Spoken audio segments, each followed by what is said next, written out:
Is this thing on? Welcome to Rebooted the Podcast. I'm your host, Alita Hernandez. Come join me weekly to hear about my journey from recovery to healing after having a stroke and other life challenges. So let's get talking.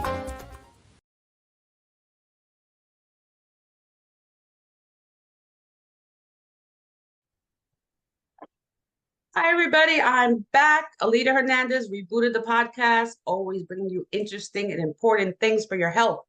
And today I have Dr. Lufkin, who wrote a book about the lies I taught in medical school. So this is going to be very interesting. Good Hi, morning, Alita. Dr. Lufkin. How are you? Hi, good morning, Alita. I'm so happy to be on your podcast. I'm a fan, and it's great to be on the show. Thank you so much. So we got to just deep dive in. I don't know how we're going to begin with the book. So first of all, you've been a medical doctor for all your life, I guess, well, most of your life. That's And correct. Yeah. and did you teach as well, or? Yeah, I went to medical school after college, and then did my residency and internship, and then a postgraduate fellowship, and then I immediately began teaching at UCLA Medical School, where as a professor, I became a professor there. And the great thing about being a medical professor in a lot of situations is that I was able to not only practice medicine and see patients, so I was able to continue doing what doctors do. But in addition to that, as a medical professor, I was able to do research and have a laboratory funded from research grants and publish, a lot of peer-reviewed scientific papers. And then maybe one of the best things about it was also teaching and working with medical students and other health practitioners in training and young doctors. And as often as not, I'd learn more from them than they would from me. I think just from their questions and their bright minds. It's so much fun. It's a great job. That's awesome. That's awesome. So this book that you published recently, when did you start that book? This book, I started it about 2 years ago. It followed on a personal health journey that I had, and that's what sort of triggered me writing the book. But it's something I've been thinking about for about the last decade, really. Wow, wow. So the title of the book is Lies I Taught in Medical School. So when I saw that, I was like, what is that about? And because I'm a person that in my journey since I was sick, since I had the stroke 6.5 years ago, I have changed my complete life. So I've changed, from my mindset to how I live my life, what I eat, what I think, like everything. So to save my life, because I had lost 50% of my left side. Wow. And I didn't have a stroke. It was just lack of oxygen. But thank God that I'm able to recover, that I'm recovered from it. A lot of people don't recover. And I was fortunate that I was sleeping. It happened while I was sleeping. And and I was woken up by a dream that a doctor walked into my dream and said, Miss Hernandez, you just had a stroke. Just like that. And I woke Wow. up. And I woke up. I was like God, whatever you want to think of. Something woke me up to said, get up, you just had a stroke. Wow. So yeah, I'm telling you that saved my life, because I don't know if I would have kept sleeping or something, who knows? I could have probably, who knows if I would have died. But since then, I've just been on the journey to really find out the truth about health, about getting better, getting your health, improving health, and not maintaining disease, but healing disease. Yeah, yeah. It's so important to reinvent yourself like you're doing. And as all of us, we go through our lives, we're continually changing and growing, and we're never too old to learn new things and never too old to become a new person. And Exactly. I, my journey is a little similar to yours. I was doing fine teaching for many decades at the medical school. Then I came down with 4 chronic diseases. I didn't have a stroke, but I developed 4 diseases that I was prescribed medicines for, and these were these were the same diseases that killed my father, that my father died of, but he was almost 90 when he died. But I was much younger. I still had kids in elementary school, and I could see the writing on the wall. And when I got those diseases, I began to question and investigate the diseases and investigate the research. And I realized that things were changing, our understanding of these diseases, and that many of the things that I had taught before in medical school, and many of the things that are still being taught, were incorrect. And in this country, we have a big, in the world really, we have a big problem with chronic disease, and Yeah. it's like never before in history. And that's kind of what this book is about. It's about my journey, and then the things that helped me reverse these diseases. I eventually got off all the medications, which is great. The diseases were reversed, but in order to do it, I began, I think, like you're doing, I examined my life. I turned the page and I changed my lifestyle. I changed, the foods I was eating, the sleep, the exercise, the friendships, the, purpose in life. Exactly. All these things make a difference. But that's kind Yeah. of what the book's about.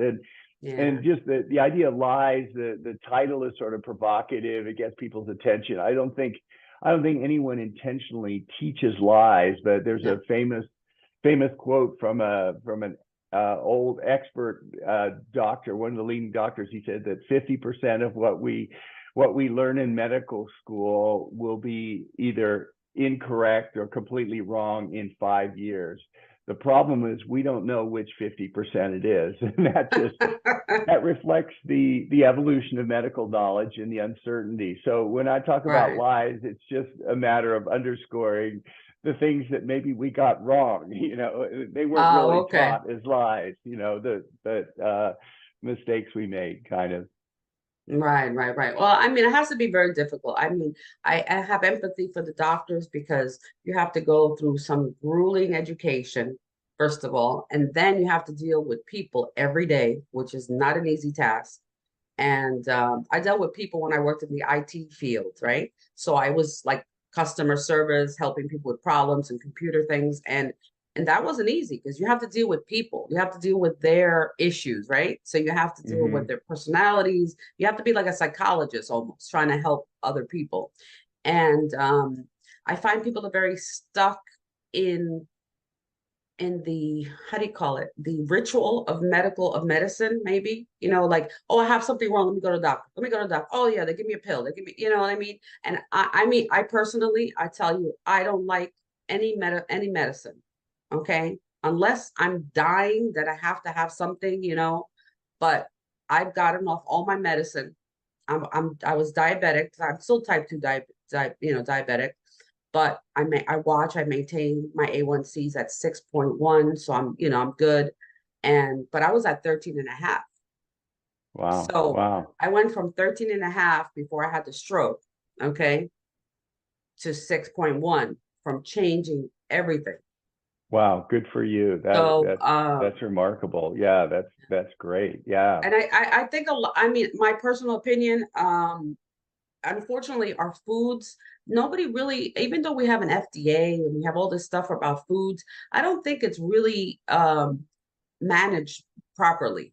Like the chemicals they put in foods, like the preservatives, all that stuff. I do a lot of reading, I do a lot of research also. And I read a couple of articles, studies that found out that some of the chemicals in our food are changing our DNA, Absolutely. that it Yeah. changes the composition of DNA, which could, I don't know, could enable these diseases to really get to us, and other chemicals that are in our foods that are not necessary. Like we need to go back to basic eating raw food, salads Yeah. and greens and natural foods and things like that, like we used to do, and not be so dependent on the store frozen dinner, you know? Absolutely.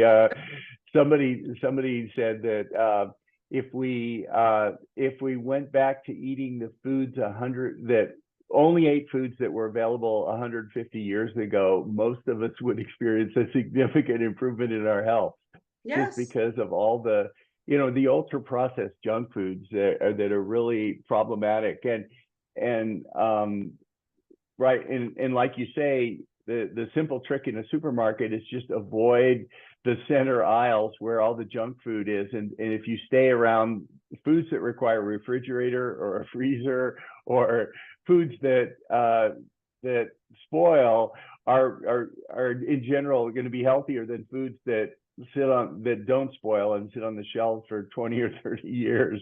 I mean, I don't know how people don't think about it. If you have, I don't know, say an example, some kind of bread you buy has preservatives in it. Most of the time, they'll start getting moldy when it gets old.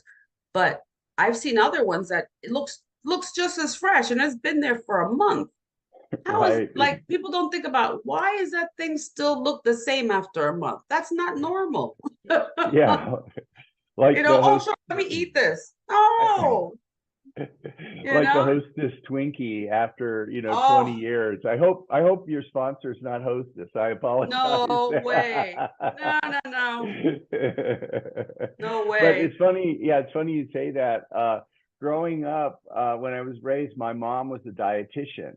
So she was, she worked in hospitals, and she basically taught people about food. So you can imagine what we ate at home was, we followed the recommendations of the FDA and the USDA, the food pyramid. We basically, we got rid of butter, and we ate margarine. It was full of seed oils and trans fats. We ate low fat food, and what, in my opinion, I think a lot of those recommendations are unhealthy, and actually are driving a lot of the chronic diseases we have. Those types of processed foods like margarine are not as healthy as something, say, butter or olive oil or coconut oil, even, Right. that way. But yeah, it's fascinating, and I believe that the number one thing we can do to affect our health for chronic disease is in the choices we make about our nutrition. Other things are going to be important, sleep, stress, exercise, but nutrition is something we get to choose every single day. We get to make a Yeah. choice every day, and start over with that. And you're absolutely spot on what you said about the healthcare system, and all of us are a part of it as participants. In other words, when I go into, I would rather have a pill than not. It's easier to have a pill than maybe watch my diet. But at the end of the day, watching my diet and eating healthy is going to be much more effective than any pills, because a lot of the pills just treat the symptoms, and I Right. can take the pills, but I won't necessarily get better. But if I change my lifestyle and what I eat and how I live my life, I will become a different person, and I won't need the pills Exactly. anymore. Exactly. Exactly. So yeah, I'm anti pills, and then I'm reading everything. Um, like right now, this is my breakfast. Oh, you can't see my breakfast because it's Oh, the image, but I have my protein shake I have every morning, plant-based protein. I have a moringa tree. If you know what moringa is a plant which has oh yes. the, Uh-huh. okay. So I have a moringa tree across the street. I cut the leaves, I dry them, I grind them up, and I put them in my protein shake. I put them in my tea. I put it in. I eat it as a microgreen. Um, it's just like right outside. Yeah, that's I nice. live Wow. in South Florida, so we just went through mango season. So I'm outside picking mangoes. I pick up the coconuts, I pick up the avocados that grow.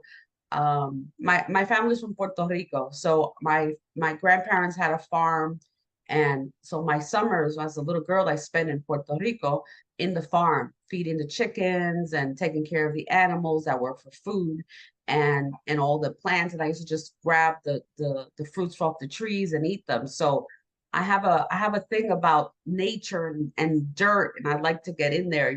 So I have like my Uh-huh. herb, I have like my herb plants here, my basil and my cilantro and all the things that I use for cooking. I have it, I grow it myself, and even a Nice. little space that I have, right?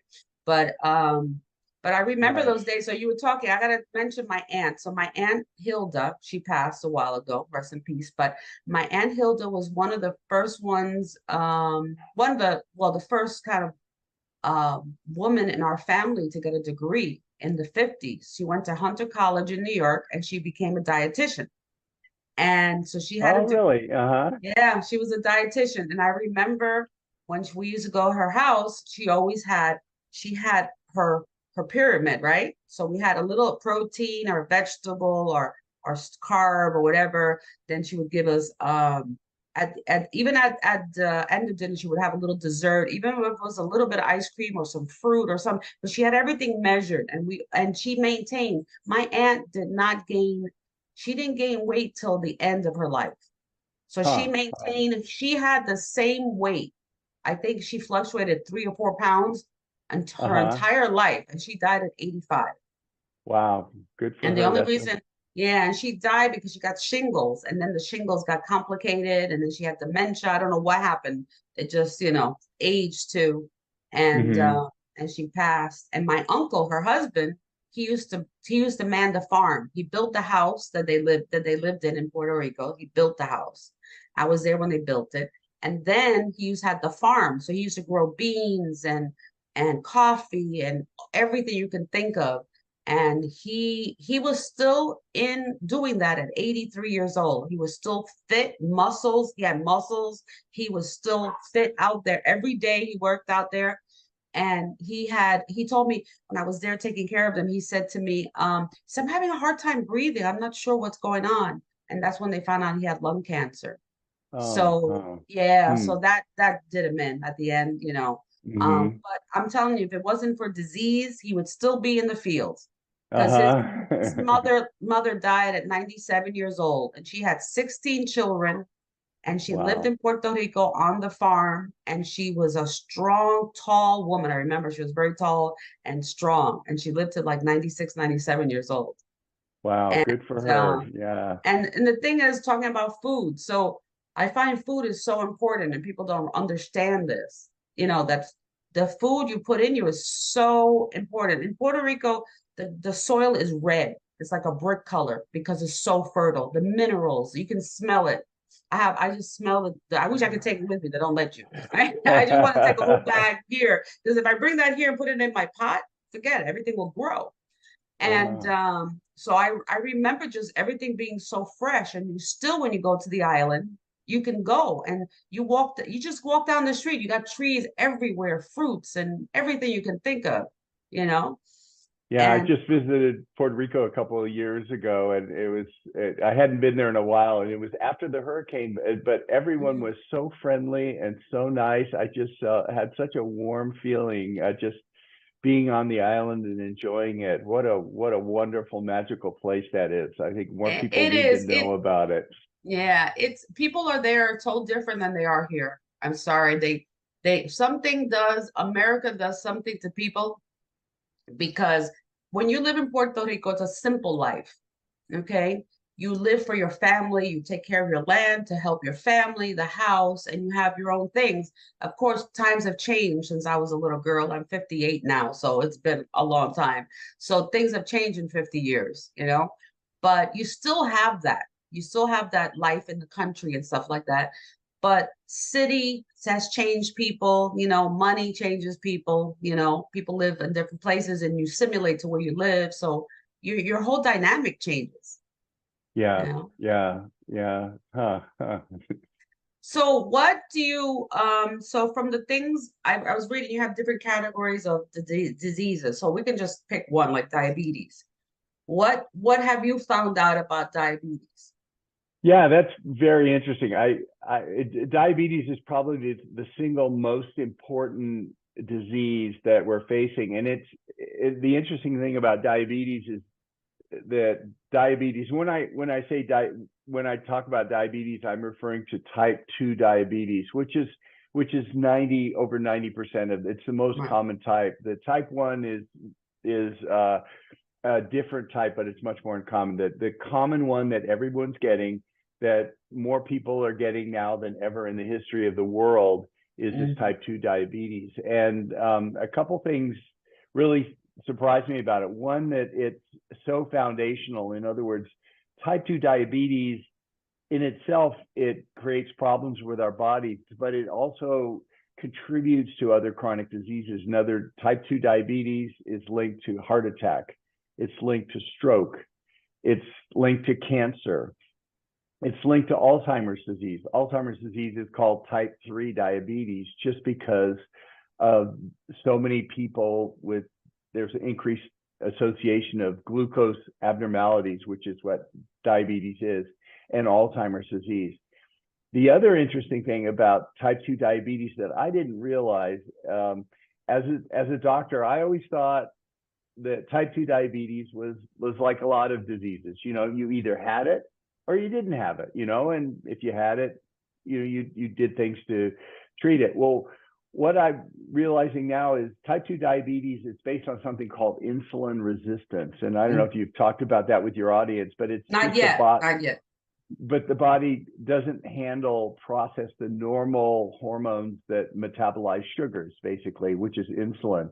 And this insulin resistance increases over time in all of us. And as we get older, we all get more of this bad insulin resistance. And once the insulin resistance crosses a certain threshold with your, like you mentioned, your HA1C values or your fasting glucose, once the insulin resistance gets high enough, then the diagnosis is made, you have type 2 diabetes. But what was a real revelation to me was the fact that all of us, as we get older, our HA1C and our insulin resistance increases. It gets higher and higher.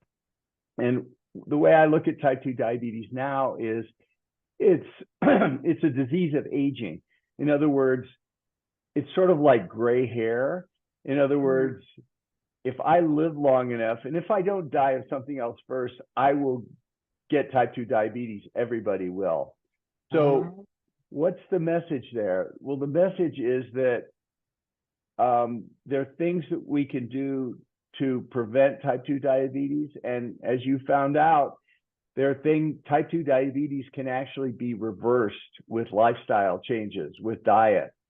You know, unlike maybe a cancer or a stroke, you can't reverse it with diet. You can lower the risk for it, but once you've got it, it's hard to reverse. Type 2 diabetes, you can actually go off insulin, go off all your medications. I mean, one of my 4 chronic diseases was prediabetes, and I was on metformin. And by changing the lifestyle, like you did, I was able to wind it back so I'm no longer pre-diabetic. I mean, I'm still type 2 diabetes like we all are, but I'm in remission, in other words. And that was really a revelation to me. So the type 2 diabetes, the fact that it contributes to all the chronic diseases, that the top main killers that will kill 90% of us, type 2 diabetes is a root cause in insulin resistance. Secondly, that we're all on the path to diabetes through increasing insulin resistance as we age. It's something we're all facing. And then the third thing is that we can reverse type 2 diabetes, and many doctors still don't really accept this.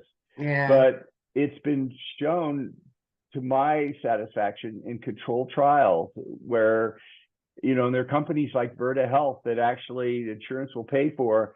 They will start you on a nutritional plan that will reverse your type 2 diabetes and get it off there.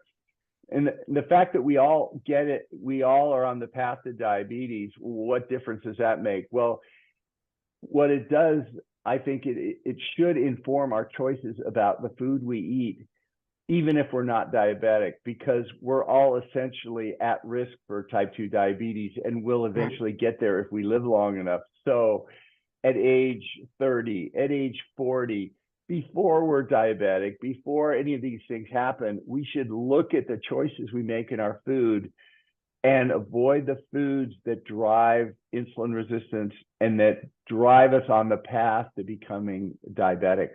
Yeah. That's so true.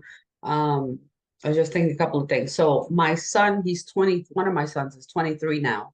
When he was about maybe 12, 13 years old, he had gained some weight and he went to I took him to the doctor and he said, he's pre-diabetic. His sugars are a little high.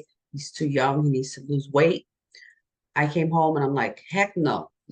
So this is not happening to my son. So right away, change the diet, no more pizzas, no more going to McDonald's, the fast way. Because at that time I was a single mother. Unfortunately, when you're in a rush and you have a job and you have kids, you're trying to find what is the fastest way to feed them. And you're not thinking of nutrition. You're thinking, I need to feed them.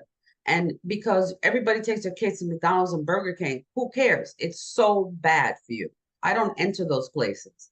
And it took, when I saw my child like that, boom, we took care of it. He lost his weight and he was determined as he got older. Now he is completely fit. He goes to the gym every day.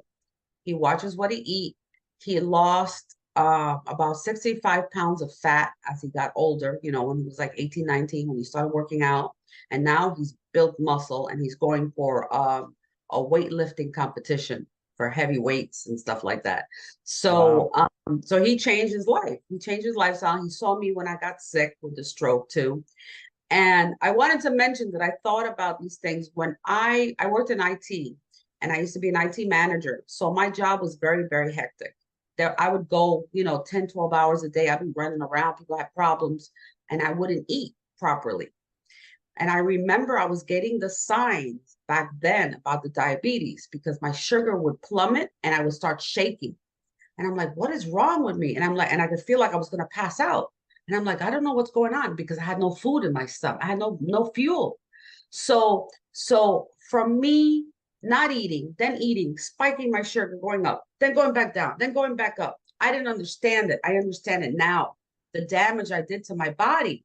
I was doing damage to my body. So my body couldn't figure out, do I store the food because I need it later? So then I started gaining weight, right? So then I started getting heavy and then I was drinking. So that didn't help, drinking liquor, all that stuff. But I know that my lifestyle contributed to my sickness due to the of not sleeping properly, drinking alcohol too much, okay? Poor eating habits. So not eating breakfast, not eating till 4 o'clock in the afternoon, haven't eaten all day, drinking coffee all day, trying to fuel myself with sugar, okay, which is the worst thing you can do because white sugar is so bad for you. And like I destroyed my system. And so before I had the stroke, I was heavy. I have lost about 70 pounds since then. Oh, And good of for course you. maintained it over the last 6.5 years. I lost 70 pounds. And it's been a challenge. It's not, I tell people this is not easy. There's no pill. Stop looking for quick fixes. Okay, stop listening to the stuff on TV. Oh, there's a new program. You just come and you take a pill and you lose 50 pounds. No, it's what you put in the mouth. I tell people, right? You have to Yeah. watch what you eat. There's no quick fix for anything. You have to work at it. So I say being healthy is a job in our Yeah. society. One of the things that I've begun doing, and everybody does. Everyone's different. Everyone has chooses their own thing. But my mom, the dietitian, always told me, you get up, have a healthy breakfast. If you're going to work out, you eat something before you work out. You take some Gatorade or something, or and then you have a snack in the middle of the day, and then you have lunch, and then you have a snack in the middle of the afternoon, then you have dinner, and then you have some snacks in the evening. And what I've I've uh, understood about myself is that's not a good way for me. And what I do now is I actually I get up in the morning. I don't eat breakfast, and Mhm. and I don't eat lunch, and I eat dinner with my family, and that's my one meal of the day, and then I don't eat for the rest of the day. And this is something called intermittent fasting that some I was people just gonna do. say, Yeah. And you shouldn't, if you have any medical condition, you shouldn't just go ahead and start it, especially if you're a diabetic or anything. But it's something that works for some people, and I've found for me it really. I never thought I would be able to function without eating for such a long time, but your body switches to something called ketones, and for me at least, I get a lot of clarity in my brain. I used to get like brain fog when I'd eat breakfast. Hmm. I'd like mid-morning, I'd be like, or Yeah, after a big lunch and everything. So that's one thing people could look at too, is we're understanding so many different things, and there's so many different options that we get to choose with our lifestyle. It's fun to try different things and figure out what works best for our own health. I mean, exactly. some people Exactly. can't tolerate dairy, and for them, that doesn't work. Or some people can't tolerate grains, but we get to find what food works best for us, and it can really make a difference in our lives. It does. And I'm happy you mentioned intermittent fasting because that's one thing that I do. And that's what changed a lot of my weight and that came off faster. So I usually don't eat from 8 p.m. till probably 10 in the morning. So, 12 hours or something like that, 14 hours. I do intermittent fasting. So I try to eat in between, 10 and 8. And then I don't eat anything after that and drink a lot of water. Uh-huh. And especially here in South Florida, it's so hot. Oh my God. I have a heat advisory on my computer because it's been Oh, so hot. really? The Wow. humidity is the problem. It's 60% humidity, and then it's Yeah. 95 degrees. So it was like 110.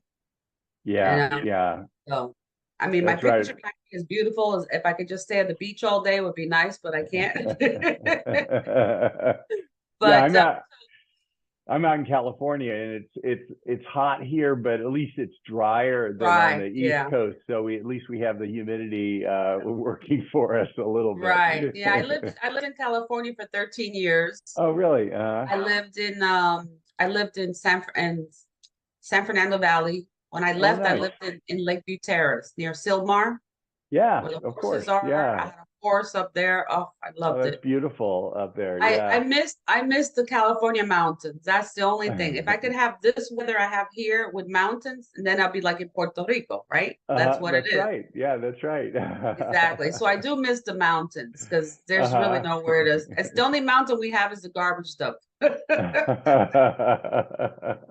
But anyway, going back to intermittent fasting, I have a somebody that I met here that lives here in South Florida. She wrote a book about intermittent fasting, and I have to call her. I'm gonna have her on the show and talk about that because Oh, great. Yeah. yeah, I found that has been it's kind of weird what your mind does. Your mind tricks you, right? So the minute you say intermittent fasting, you can't eat for so many hours. Your brain goes, "What?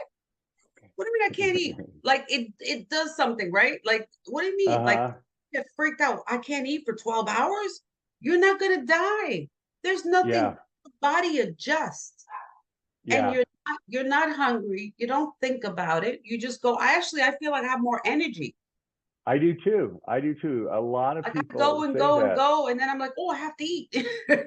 Exactly. Yeah, yeah. And I used before I did this, I would like it would be like lunchtime, and I go, oh, it's lunchtime. I got to figure out what to eat. And then I'd go, and I'd sort of have to force myself to eat something, or I'd pick, and I really wasn't hungry. And same with breakfast. Mhm. So the intermittent fasting, the great thing about it is, one, you save money because you're not spending on, as much food, and you also save time. It's great with time. And I like you, I thought I'd be hungry. I said, oh, this isn't going to work. I'm going to be hungry. But what I've found, and maybe you've noticed it too, when I go into fasting like overnight, and I don't eat after dinner, and then the body changes from glucose metabolism to ketones, and you go into this state called ketosis. And Mhm. with ketosis, it's decreases your appetite. So I find Oh, I'm not, mid morning, and I haven't eaten since 6 o'clock the night before with dinner. In mid morning, I'm really not that hungry. I'm drinking black coffee. I'm doing my thing, and whatever it is, Yeah. including working out, and it's really great. And then that when I finally do eat, I can really pay attention to what I'm eating. I can choose really healthy food, and whatever it is, it tastes really good because I haven't eaten for 10 hours, Exactly. Then it's like and you enjoy your meal even more because you're like, ex- wow, this tastes so good, But exactly. It's a celebration. exactly, exactly. But yeah, my husband complains that he's never hungry. He's doing the intermittent fasting with me, and he'll Uh-huh. say, "I'm not hungry." I said, "But I just cooked dinner. You haven't eaten." Yeah, but I'm not hungry. So sometimes he eats a little bit, and he's already full. Like his Uh-huh. system is different. Like he Uh-huh. lost more weight than I did because usually time men lose faster than women because we have more fat content, right, in our Mm-hmm. bodies. And Uh-huh. and I tell people, I said, you have to, it's all about how you think of your life and how you think about food. Unfortunately, there are people out there that are very dependent on food. So that's a whole nother, it's a mental issue, emotional issue, because people are emotional eating.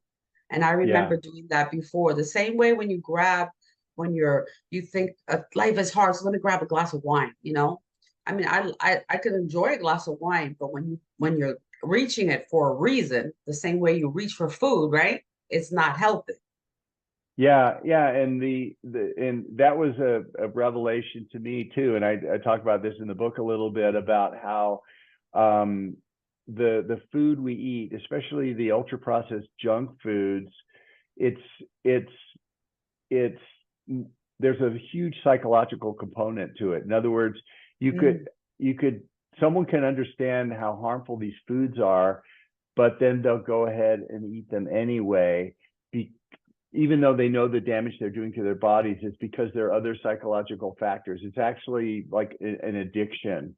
yeah. And I mean, I'm a processed junk food addict in remission. If I would, I've been there, done that, but now I've made the choice. But it wasn't easy. It wasn't just a matter of saying, oh, I know this is harmful for me, I'm going to stop. I had to like address certain things that were driving the addiction and that Right. were, Exactly. and it's just like other substances like alcohol or tobacco or other types of addictions that we can have, that if we don't acknowledge the psychological components and really, really face it head on, um, it's a struggle to give it up.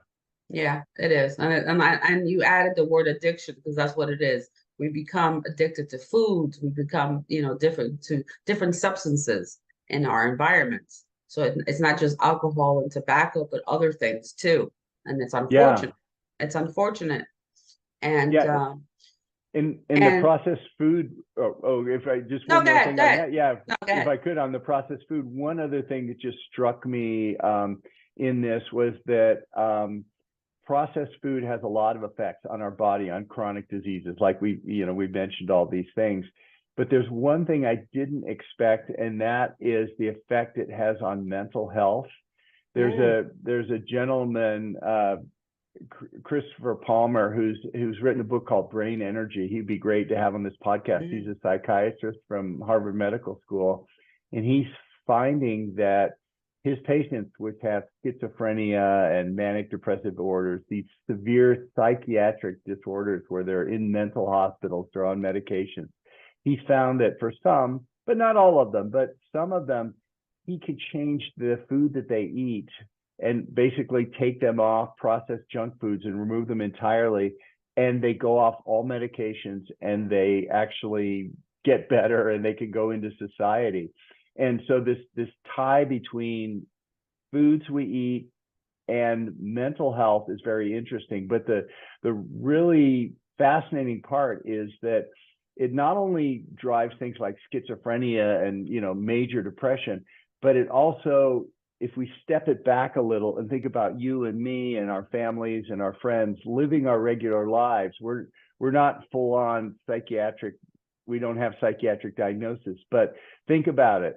The food, the junk food, the same effects, if it could drive these full mm, on mental conditions, it can also drive subtle things like how we relate to our friends, how we relate to our spouse, how we relate to our family, these interactions. And we've seen how how our world in the last decade or two has been polarized. You know, politicians can't talk to each other anymore in Oh, Washington. You know, the world has become so polarized. People are arguing and being more combative, and I can't help but think that the fast foods, the junk foods that are inundating our world now I can't help but wonder what role these are playing in it, because we know they have an effect on our mental health. is there anything that the medical community um can do to like restrict some of these, like, proven scientific that these chemicals are not good for us? Because I mean, like they always say, my rule of thumb is, right, if I can't pronounce what's in the ingredients, I'm not going to eat it. So, For and it sure. basically, if it's in a frozen container, or if it's sealed in a package, it's processed. But not everything, it could be naturally processed, but you have to look at the ingredients. So now I'm used to it now, but I go to the store, it takes me forever. I'm like, okay, no, that I know what that's in there. Like I read all my labels and all this stuff. And people, marketing is amazing. Okay. Marketing can be good, but marketing can be bad. And the sense of for food. So they will put a label on it and they'll say fat free, low fat, whatever. Look at the ingredients, because they might tell you that, but it's not. It's usually the opposite. It's a Yeah. marketing ploy to get to buy it. And again, this is just research that I've done when it comes to like sugar, like refined sugar is so bad. White sugar is so bad. And I kind of did a test. I usually have honey in my tea. Okay, natural honey. I buy like a gallon. We have Florida honey. And so the other day I couldn't get honey, so we had sugar in the house, and I don't like it, but I used it for a couple of days, and my stomach was hurting. Like I started getting stomach issues, and I'm like, what? And I go, wait a second. I started using white sugar. So I Huh. I cut the white sugar again. I'm very sensitive. Like I know my body. Like my stomach starts getting triggered by something, and I'm like, okay, what did I eat? Like I'm trying to figure it out. A lot of Yeah. people are not in tune to their bodies. Your bodies give you some warning signals. So Yeah. before I had the stroke, my body was reacting. I had severe headache on one side of my head. I had these weird like abdominal cramping, almost like a menstrual cramping. That's how it felt Hmm. like. Okay. Hmm.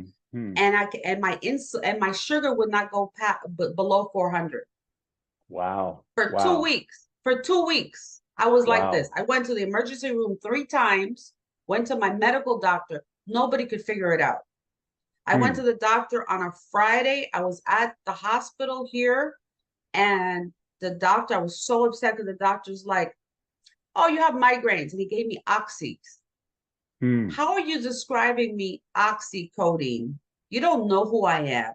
You don't know my Wow. history. Okay. Wow. Wow.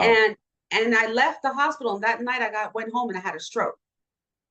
Wow. Because Wow. nobody could figure out, how can you not figure out? I'm like this, like, like I could feel my head, like I was going to explode on one side of my head. I'm like, what is going on? And Yeah. nobody paid attention to me. Like I'm crazy. That's one thing that I get upset about, that I go and I'm like, these are my symptoms. I have this pain here. I have this pain here. Like I know what's going on. And the doctors like they ignore what I'm saying. Yeah, yeah, that's such an important issue, and you know what you said about sugar. Certainly, everyone at least is beginning to understand how bad sugar is for us. It's really, and the Oh, interesting thing is our body has no requirement for sugar. In other words, the glucose that is in sugar, our body can make it from other foods. So there's no requirement for sugar or carbohydrates of any form. So we can live fine without carbohydrates. But what a lot of people don't know, they're aware that sugar is so harmful in all these diseases. But many people don't understand that flour and mm, rice and these refined carbohydrates convert into sugar essentially in our mouths, in our digestive system. So eating a piece of white bread is like eating a candy bar. Because it converts, as far as our body sees it, it's just a burst of glucose. Same thing with white rice. And I mean, and I love bread, I love Oh. rice, I love all these things, but I want to live to see my grandchildren, so it's an easy decision for me. Right. I I mean, can give up these things. I still eat rice. Unfortunately, I'm Puerto Rican. I can't be out with my rice and beans. But I make like a jasmine rice, but I have tons of red beans on top of it. Okay. So I eat more protein. It's just the flavor, right? So I mix everything together. I have my vegetables, I have my other protein. So I'm trying to do the balanced meal, right? So Yeah, my whole plate is not this big thing of rice anymore. It's portion yeah. control. Yeah, well, I have the same cultural issue at home. My wife was born in China and she's Chinese, and so rice is so we work with our culture, we work with what we have, and we do the best choices that we can with all that. Exactly. Exactly. So what about, and I'm just choosing diseases because unfortunately my mother has Alzheimer's, and she has it's in the beginning, I guess. She's 85 years old. She's amazing. She's still physically, she's incredible. We live with them because during COVID we had to move in together. My aunt is 83. She fell and hit her head and broke her arm 5 years ago. So now she has dementia. And what was weird is that I mean, yeah, I know it's just a label they put on her for the disease, but my aunt and my mother are so different. So my aunt, when she fell, she hit her head. She has like amnesia, I say, because she can't remember anything that happened in the past at all. It's Hmm. just gone. It's like somebody just wiped her history away. She's once in a while is interesting. I see her wake up, and what I mean is that all of a sudden, the other day she was sweeping, and I was like, she hasn't done that for years. Like all of a sudden, like her brain triggered something. I used to do this, you know, and I saw her Uh-huh. sweeping.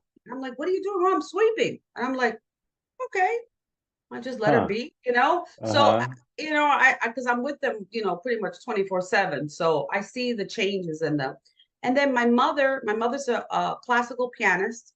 She can still play Chopin, and she has to put the music notes, but she can still read music, and she can still play, and she can remember everything that happened in the past. But her short-term memory is the issue. Yeah. So the short-term memory and then instructions. I can't give her a three-part instruction, right? So I have to say, Mom, just take this here. Okay, but I can't say, can you take this and then go here and then do this? I can't do that because her brain can't handle the three-part or there's too many steps. She lost already 2 steps by the time I get to the third one. One of the things that surprised me about in this book about Alzheimer's disease and understanding it is the way that it's tied to carbohydrate metabolism and insulin resistance. So for some patients, not all patients, but some patients with Alzheimer's disease, they can get a dramatic improvement in their brain fog and their mental functioning if they change the foods they eat to avoid foods that drive insulin resistance. So it's basically what it turns out to be is a low carbohydrate type diet or a ketogenic diet. In ketosis, there's a great practitioner named Heather Sanderson who runs. She would be great on this podcast as well. She runs nursing homes for Alzheimer's patients, Oh, okay. but her nursing homes are a little different because for her nursing homes, the Alzheimer's patients go there to get better and then they go home, which is something that you don't expect with Alzheimer's disease. And I interviewed her for a program for my podcast, and she was talking about ketosis and the diet effects on Alzheimer's patients. And she says at her centers, all the food is food that's designed to minimize this insulin resistance in this effect. And I go, well, that's great, but how do you know it? How do you know it works? And she goes, well, sometimes it's really dramatic. We have one of her patients is a gentleman who, when he's in ketosis, in other words, when he's observing the ketogenic diet, he can Mhm. recognize his grandchildren's names, and he Wow. smiles and he interacts with them. But she can tell as soon as he goes out of ketosis, if he eats some carbohydrates or something, he'll no longer remember their names or even recognize them. He's just like, Wow.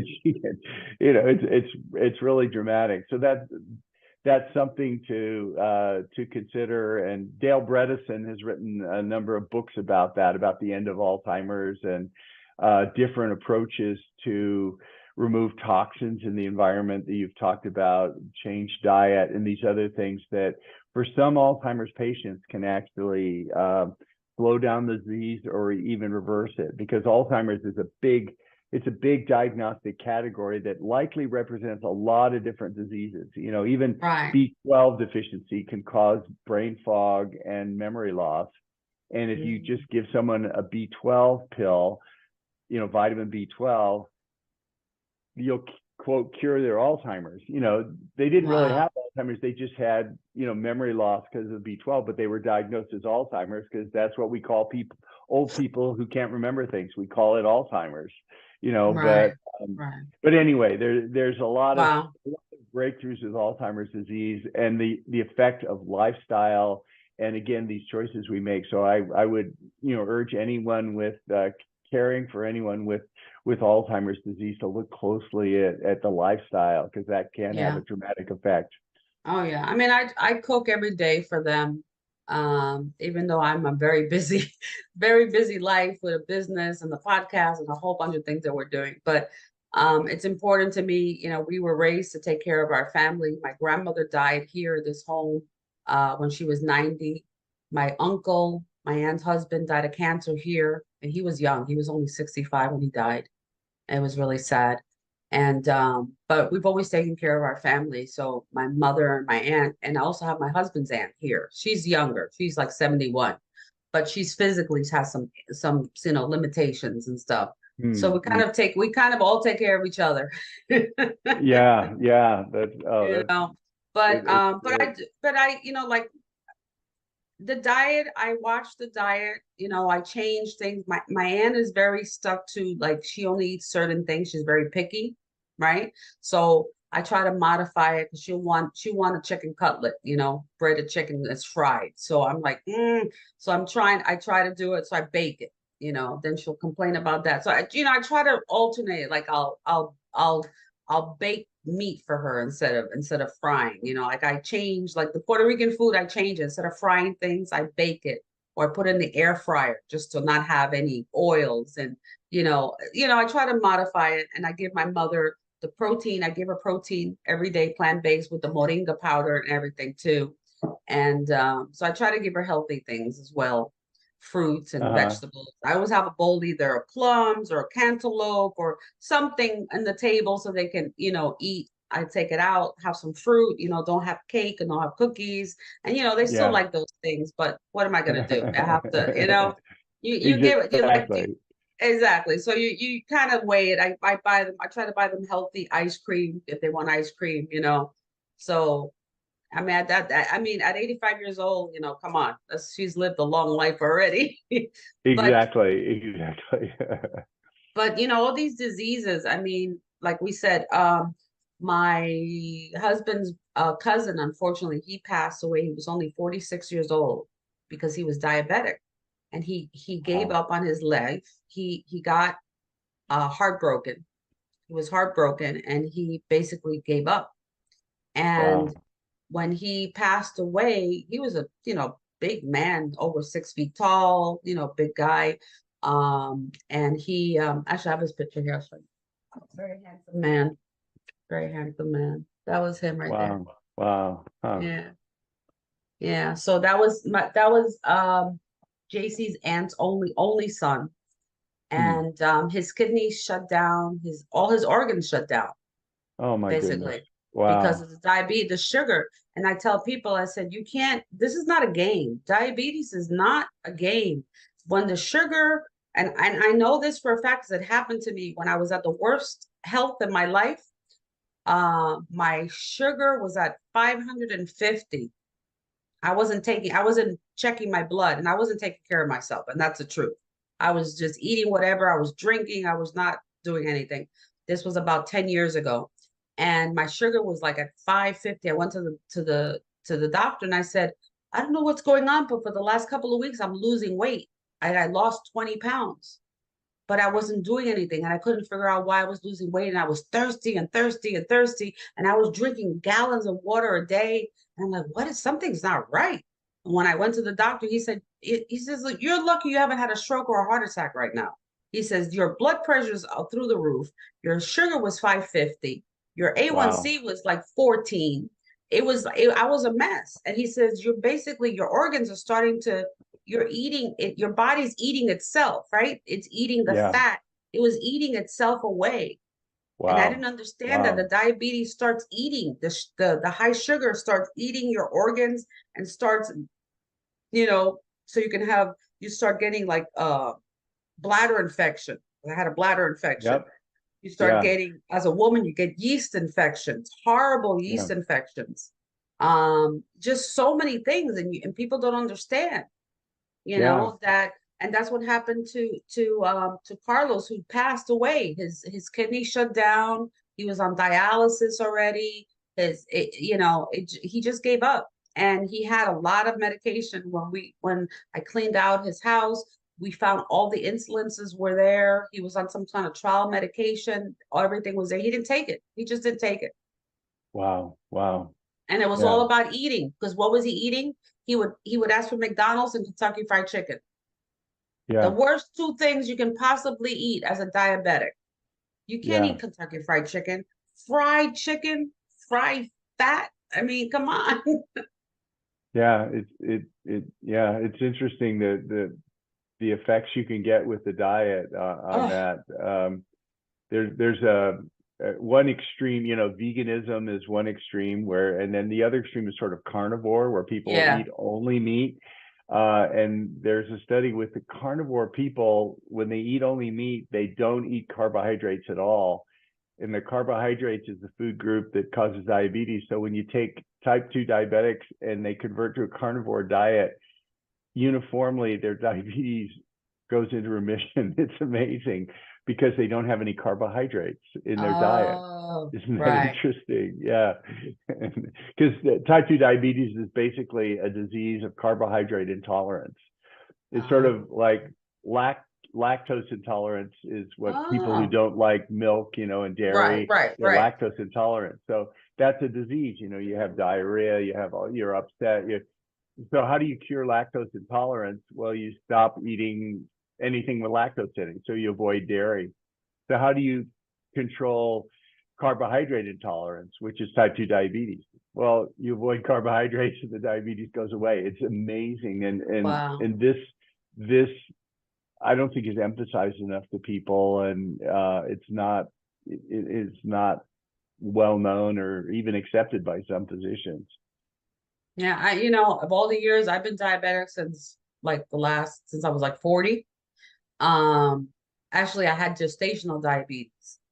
So for both my children and both pregnancies, and the doctor told me this is a sign that you will, going to be full-blown diabetic, but Yeah. still didn't understand. I'm in my 30s.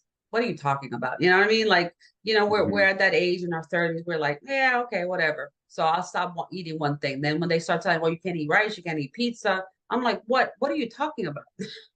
Yeah. Yeah. It's not, it goes from one extreme to the other. So as a human being, we're very resistant to change, right? So when somebody tells me you can't do something, all of a sudden you're craving that, right? Yeah, yeah, and we're complex people. I have a patient who's diabetic, and he's about to get his feet amputated, both of his feet, for the diabetes. And the Oh, number one cause of amputation is diabetes. It's a common thing.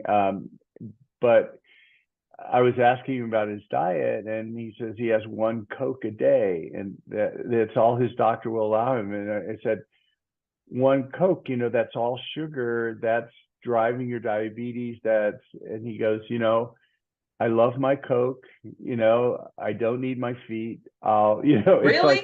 well, he sort of, it says,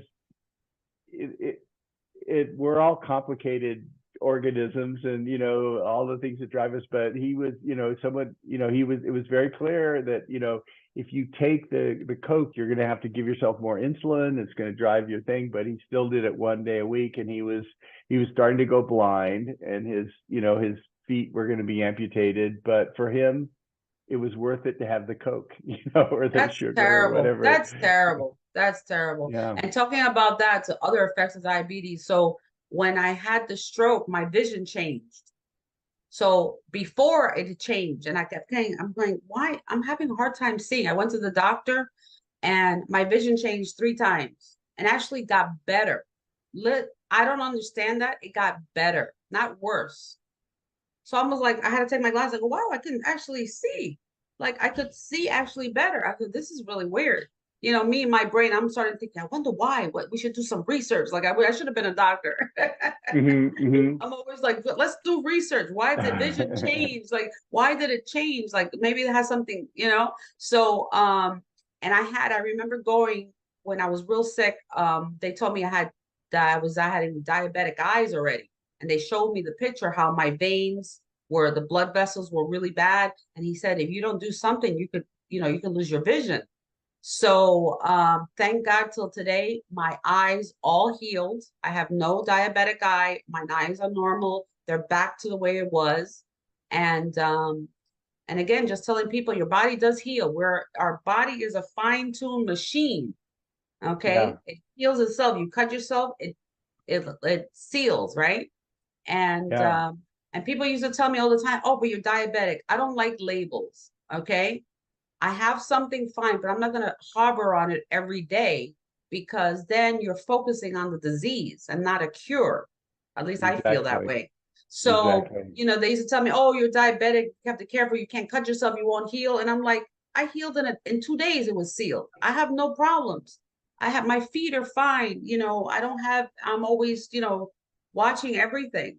And it's really sad because I see people in the street and you can see the edema, in their legs, especially for homeless people, because I see a lot of people around and you can see the edema in their legs and they're red and puffy. And I feel so bad for them because it's like I know the disease is eating their body away. Yeah. You Yeah. I know? mean, the number one cause of amputations, diabetes is the leading cause of blindness. It's also the number one cause of renal failure and renal transplants and Right, dialysis. exactly. That's So it's huge business for the healthcare system. Yeah, well, that's the other side of it. I don't want to get too controversial, but I know there's a lot. The pharmaceutical company, that's a whole nother thing. Like again, I'm not one for meds. I'm happy that you're talking about things that people can help themselves and understand that your body does heal because that's important. And you as a medical doctor, it's great that you're doing that, to teach other doctors, look at this, look at that, just a little different change of perspective of Yeah. that the body it can heal and how can we help other people to really understand it. The only commercials you get on TV are the commercials for the drugs, unfortunately.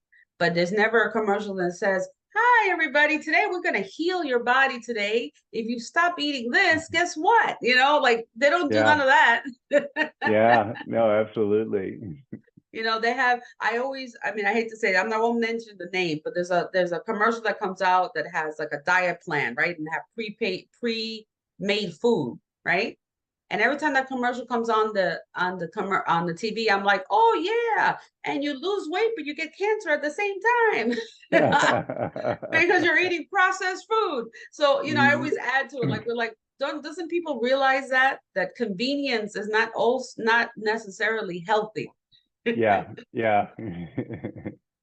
So besides diabetes, which is huge, Alzheimer's become something it's huge as well. They're building at the hospital, they're bringing a whole new building on neurology, I guess, for Alzheimer's and things like that. A whole another building just for that. And I live in Boca Raton, Florida, which is they have a lot of, elderly community here. So I see it all the time. I see the elderly. It breaks my heart because I see my mother at 85.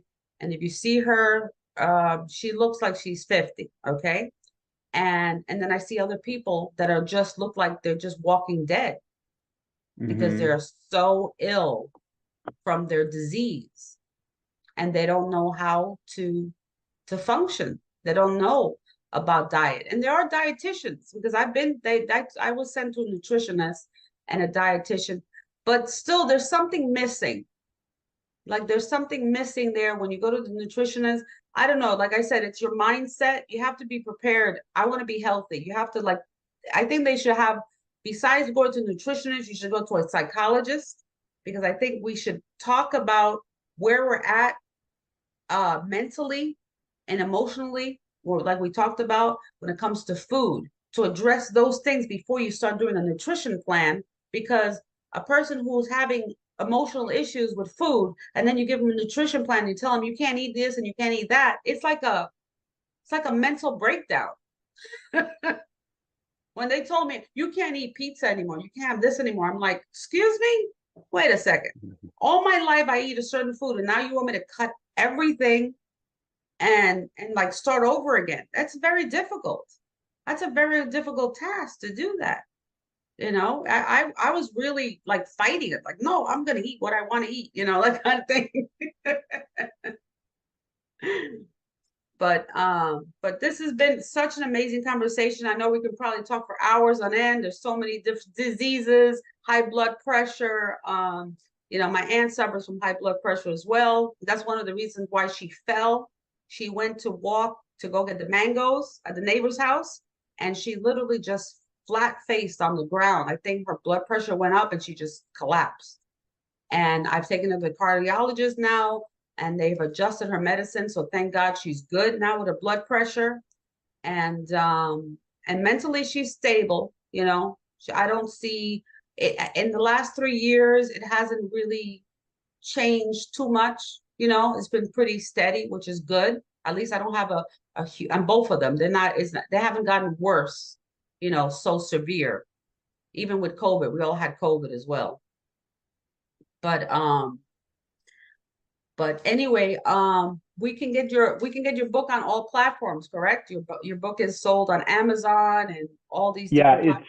it's actually the pre-orders for Amazon are going to be going up in a couple weeks. It's available on my website in audiobook form currently, and if the readers would like to get the first chapter, I'm happy to give it to them for free. They can download it from my website if they want. I can give them the link here if you'd like. Oh yeah, Uh, yeah. And then and I'll then put it on the description and the podcast so everybody can get to it and reach you and get this incredible book to just really help you think about your health and the alternatives you have, and that we can heal through food and just some lifestyle changes. And that's why I yeah, want to, yeah.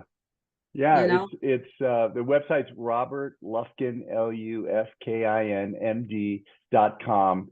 And if you just put /chapter, you'll be able to download the audio version and print version of the first chapter of the book. And hope you enjoy it if you read it. Oh yeah, definitely, definitely. Like I said, I was going through it. I'm still gonna read. I have so many books right now.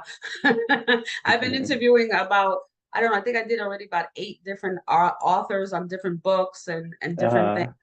Uh-huh. And and I heard that there's I forgot the name of it right now.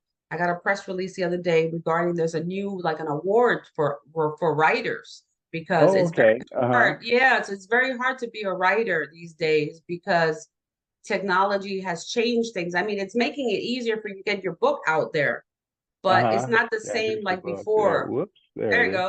Yeah, lies I taught in medical school. So it's a captivating title. It's not exactly the way, you know, you think. It's just to get your attention, which it got my attention, that's for sure. And but I'm happy that we had this great conversation for over an hour and we covered a lot of different things. I'm happy you're healthy, I'm healthy, and hopefully we get some other people out there healthier too. Great. Well, thanks so much, Alita, for having me on your program. This has been a You're lot of very welcome. fun. Thank you so much and have an awesome day. And we'll have everybody check out your new book. You too. Thanks. Thanks. Bye bye. Bye. Come celebrate your event and create new memories at Studio 33, right here in Fort Lauderdale, off the Exit 32 Commercial Boulevard. So call us today so you can schedule an appointment and see the location. It's an intimate setting for your private event.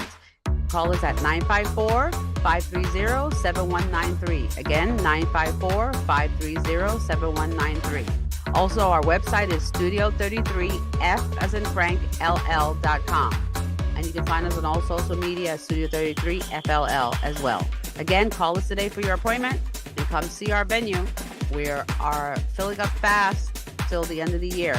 954-530-7193.